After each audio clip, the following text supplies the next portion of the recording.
Boa noite.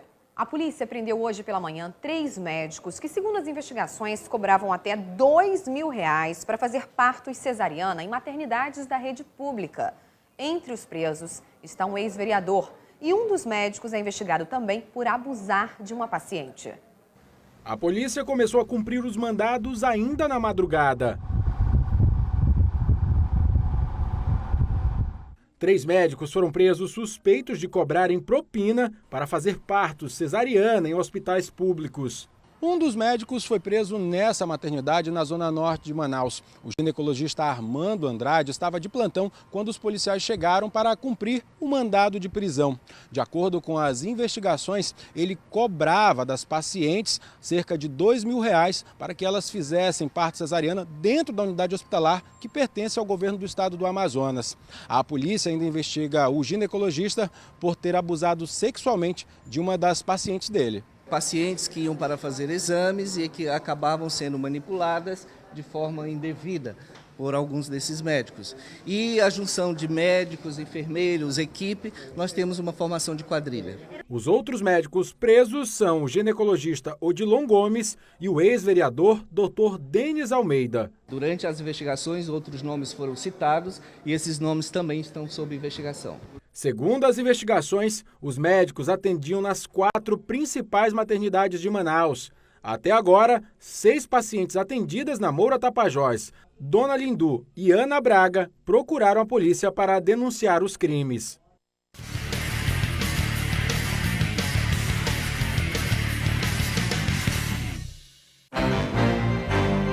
Marcelo Ferreira de Oliveira foi morto com vários tiros. O crime ocorreu no bairro Monte das Oliveiras, na Zona Norte.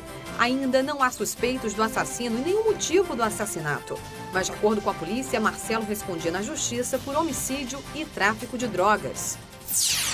Depois de uma semana de investigação, mais uma quadrilha envolvida com roubo e receptação de veículos foi desarticulada pela polícia. Com eles foram apreendidas 2 motocicletas e um carro. 2 mulheres também faziam parte do grupo e ajudavam nos assaltos. Mais de 500 quilos de pescado e caça ilegal foram apreendidos pelo Batalhão de Polícia Ambiental. Além de transportar espécies protegidas pelo defeso, o dono da embarcação não tinha o lacre do carregamento, que ia para Iranduba, o que caracteriza crime ambiental.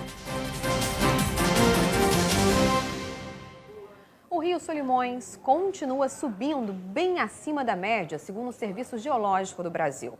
E isso influencia diretamente na cheia do Rio Negro aqui em Manaus, que este ano pode se aproximar da marca histórica de 2012.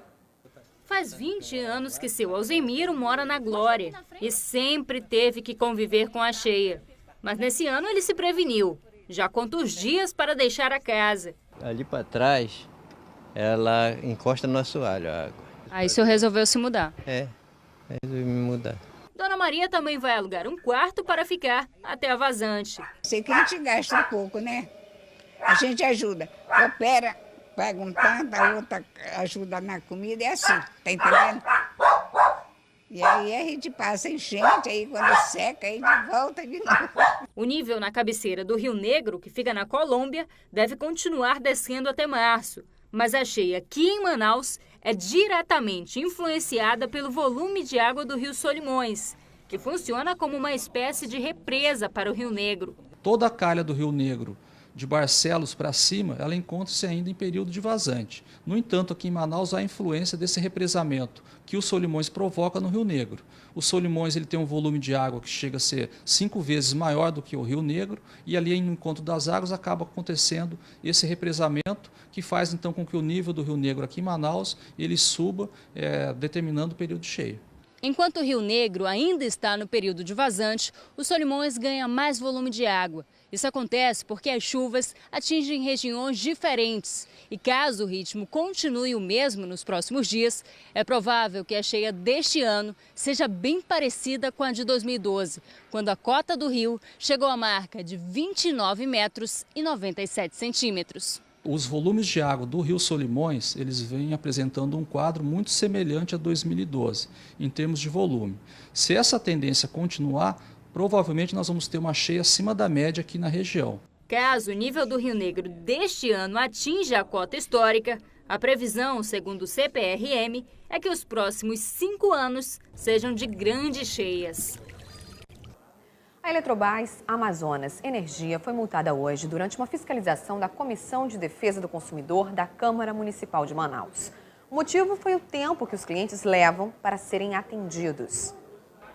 Reclamação é o que não falta neste posto de atendimento da Amazonas Energia no centro da cidade. Até agora nunca me falaram para mim resolver esse problema, que eu tenho que fazer também. Aqui estão concentrados todos os serviços da concessionária. O problema é o tempo de espera para ser atendido. Ontem eu vim, mas não deu para conseguir, voltei hoje. Eu preferi a solicitação normal do que prioridade, que demora mais ainda. De acordo com a lei municipal das filas, o atendimento deve ser no máximo em 15 minutos.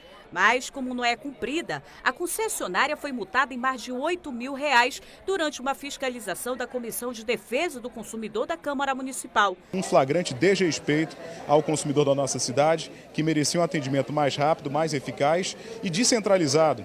O correto é que esse atendimento fosse feito em várias zonas da cidade, não apenas concentrado aqui na 10 de julho.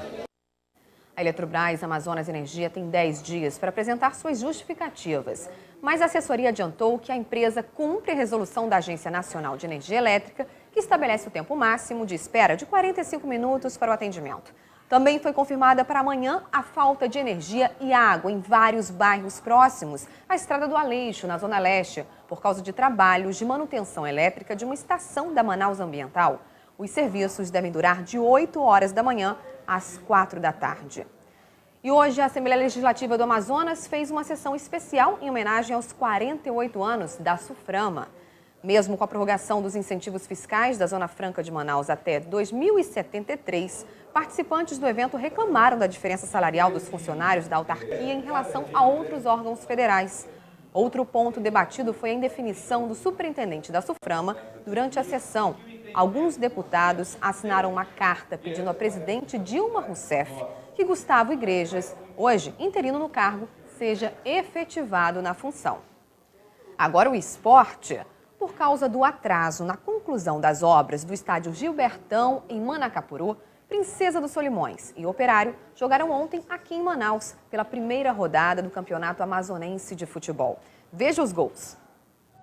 O clássico de Manacapuru começou com o Princesa, atual vice-campeão da competição, criando mais oportunidades. O time do Operário corria bastante, mas sem muito objetivo. E aos 28, Delcinei cobra escanteio e Gilson se antecipa e abre o placar. Princesa 1-0. Quase 10 minutos depois, Edinho Canutama cai depois de trombar com o goleiro do Operário. E o juiz marca pênalti. O camisa 7 bate e amplia 2-0. Antes do fim do primeiro tempo, o Operário diminui com Clemilton de falta, sem chance para o goleiro Raicifran. No segundo tempo, o Operário voltou melhor e logo aos 15 minutos deixou tudo igual no Zamite, com Jonas batendo de primeira.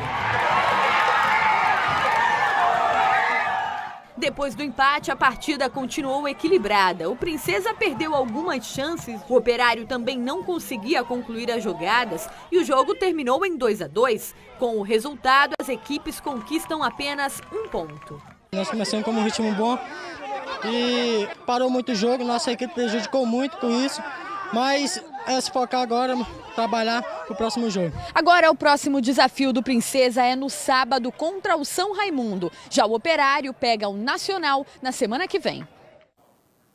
E hoje é dia de clássico no Estádio da Colina. É a volta do Rional. O Galo e o Leão se enfrentam pela primeira rodada do Campeonato Amazonense daqui a pouquinho, às 8 da noite. Os ingressos custam R$15 a meia e R$30 a inteira.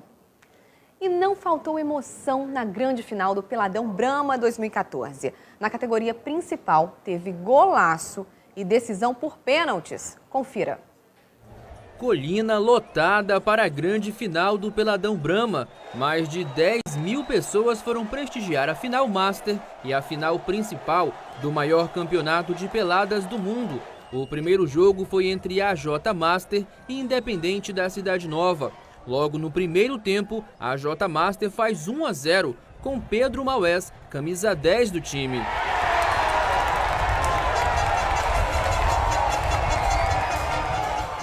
Graças a Deus, Deus me consagrou com esse gol importante para sagrar essa equipe campeã. No segundo tempo, nada de gols e a partida terminou no 1-0.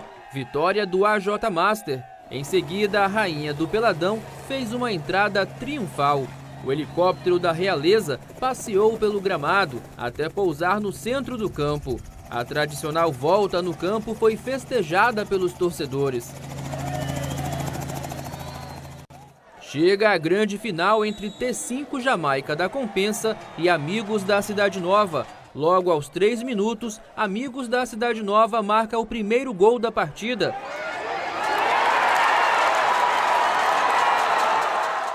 E em seguida, aos 10 minutos, marca 2-0 em cima do T5.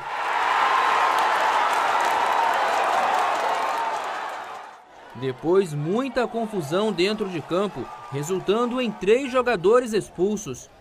No segundo tempo, o time da Compensa faz 2 gols e empata. A torcida foi ao delírio.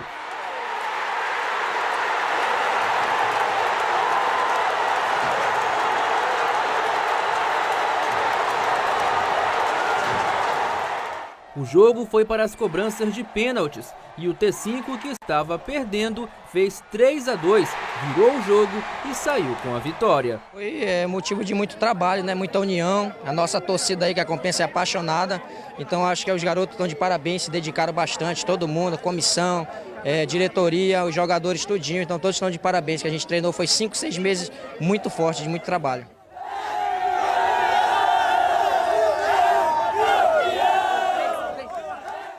Coari está com um novo prefeito.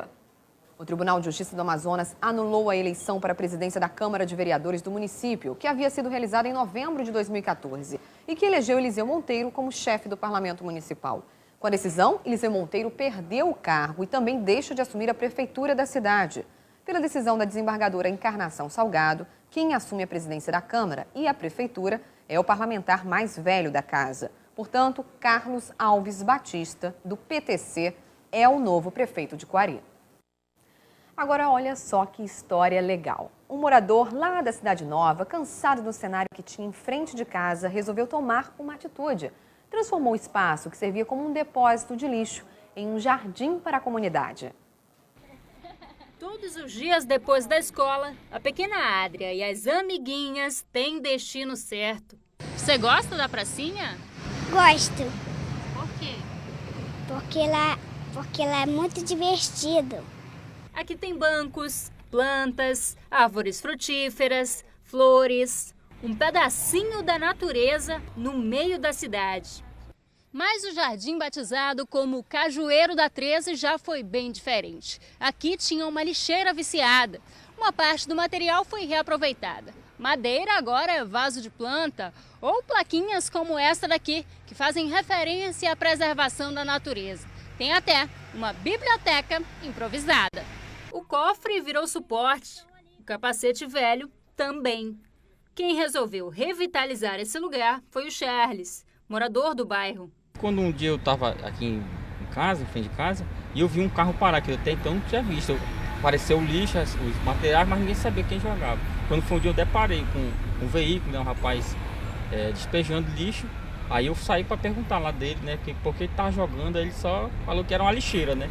Aí foi essa história que eu falei para ele, só então a partir de agora, só não jogue mais, que eu vou pegar essa área aqui para fazer algum trabalho, né, para retirar esse lixo. Ele passa pelo menos 4 horas do seu dia aqui, cuidando da plantação. São dezenas de espécies de plantas. Quem passa por aqui diariamente aprovou a iniciativa. Foi ótimo, gostei. Ficou melhor do que era antes? Ficou. A gente passa toda vez, fica olhando, tem as frutas, e pior que ele bota um monte de plaquinha. E achei interessante, porque é melhor do que estar aí só cheio de mato, né, acumulando bicho. Melhor uma pracinha mesmo. A ideia, implantada há 4 anos, já rendeu bons frutos. As pessoas também foram se envolvendo, né? A comunidade elogiando, achando que estava mudando.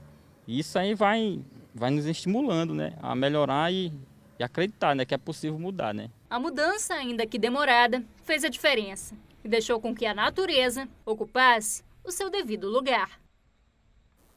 Que belo exemplo o seu Charles nos deu, não é mesmo? Que esse gesto sirva de reflexão e inspiração para que boas ações como essa se multipliquem pela cidade. E a gente fica por aqui. Muito obrigada pela sua companhia, uma ótima noite para você. E amanhã a gente volta a se encontrar aqui no A Crítica na TV. Até lá!